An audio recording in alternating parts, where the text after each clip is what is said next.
Members of the Hells Angels are in court on charges related to the assault of 3 black men in Ocean Beach.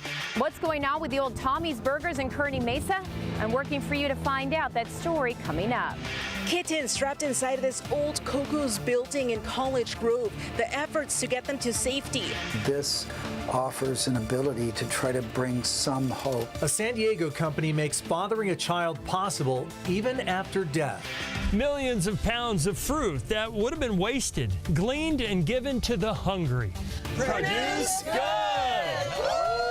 CBS 8 News Live at 6 starts now.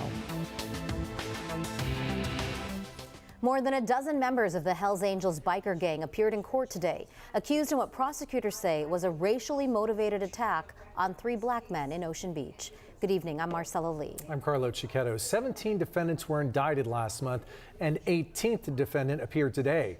CBS 8's David Goffredson was in court for the appearances. Do each of you enter a general time waiver so we can modify that date? Only 4 of the 18 defendants in the Hells Angel assault case remain in jail, including the main defendant, Troy Skolder, charged with attempted murder and assault with a deadly weapon, namely a knife. The other defendants have all bailed out of jail, and they appeared in court Friday one by one for a hearing to set future court dates. They are charged in an attack outside an Ocean Beach bar in June on 3 black men, ages 19, 20, and 21.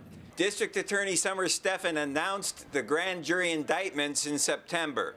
It's possible that the attack was triggered because one of them dared to talk to one of the girlfriends of these members.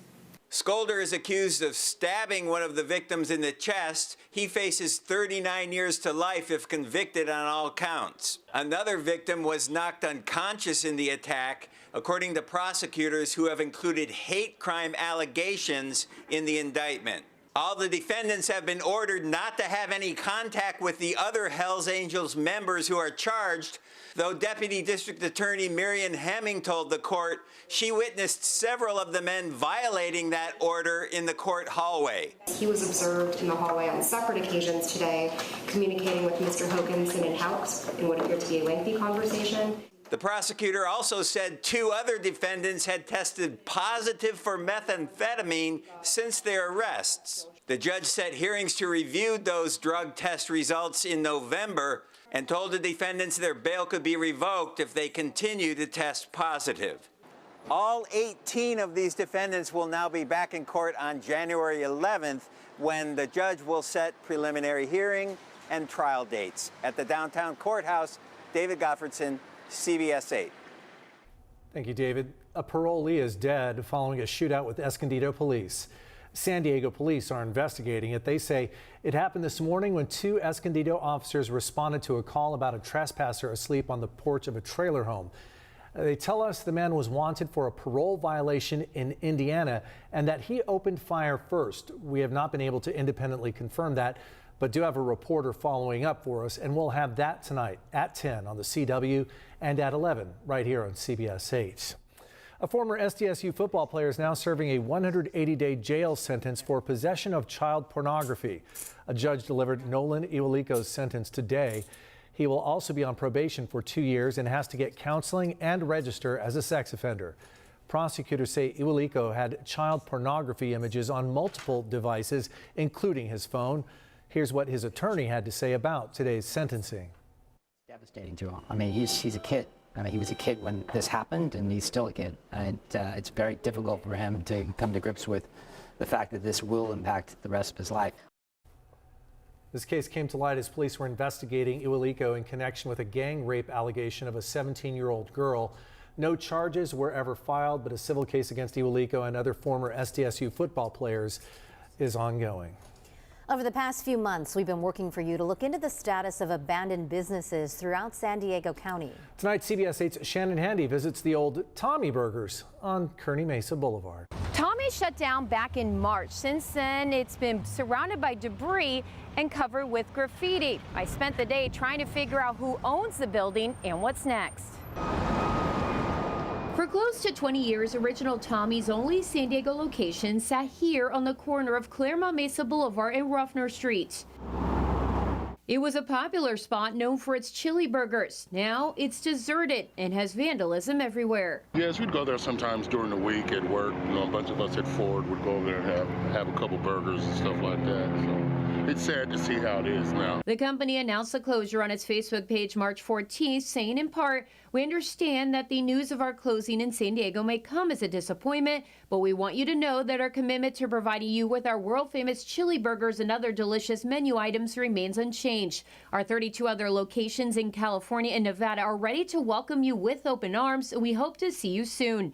The post generated hundreds of comments from sad customers, but there was no mention as to why they closed or what would replace it.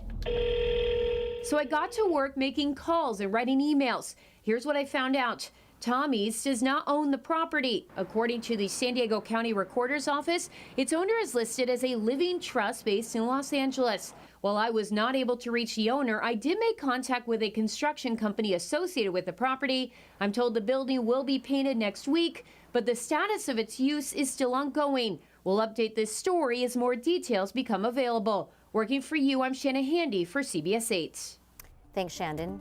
Here at CBS 8, we want to help solve problems affecting you. If there's something you'd like us to look into, email us at workingforyou@cbs8.com. What's going on inside some of these vacant buildings also has people concerned, and they want something done about it. CBS 8's Esmeralda Perez is working for you. She went to a former restaurant and spoke to an independent cat rescue owner about animals being trapped inside this building. Here in College Grove, this empty building right behind me used to be a Coco's. A viewer reached out to CBS 8 to let us know there are kittens trapped inside. This former restaurant has turned into an abandoned home for cats since it closed down. Recently, the windows were boarded up with wood, leaving no way out for the kittens inside. They're going to die if we can't get them. Laura Hiltz is part of an independent cat rescue. She's known in the community to help out. It was about 3 weeks ago when one of the security guards pulled over and goes, "Laura, there's kittens in the Coco's." And I went, "Oh, Lord." She was able to rescue this cat outside the former restaurant a couple days ago, but worries something might happen to the kittens still inside. We're going to have 100 cats here, or when they finally demolish it, they're going to find a bunch of dead animals. Time is on the line to safely get them out. If they are too old, they're going to be deemed community cats and they're going to be thrown back in the gutter. On the side of the former restaurants, there's an available sign with a phone number. Hi, I'm Esmeralda Perez with CBS 8. I called and left a voicemail. They called me back and said they're in the process of finding the owners. Hiltz has a plan as soon as they get back to us. What I would love to do, get in there, trap all the cats, clear the area professionally. I also reached out to the San Diego Humane Society. They told me a humane law enforcement officer has been assigned to that location today. We will provide updates on the online version of this story at cbs8.com. Working for you, Esmeralda Perez, CBS 8. Thanks, Esmeralda. If you need help paying your water or wastewater bills, some good news tonight. A federal assistance program is being extended. The San Diego County Water Authority announced just today the application deadline for the program is being extended to March 31st, so you do have some time. Right now, the state has $40 million available to help low-income residents, with $5 million designated for San Diego County. We've put a link on our help button. Just visit cbs8.com for more information on where to apply.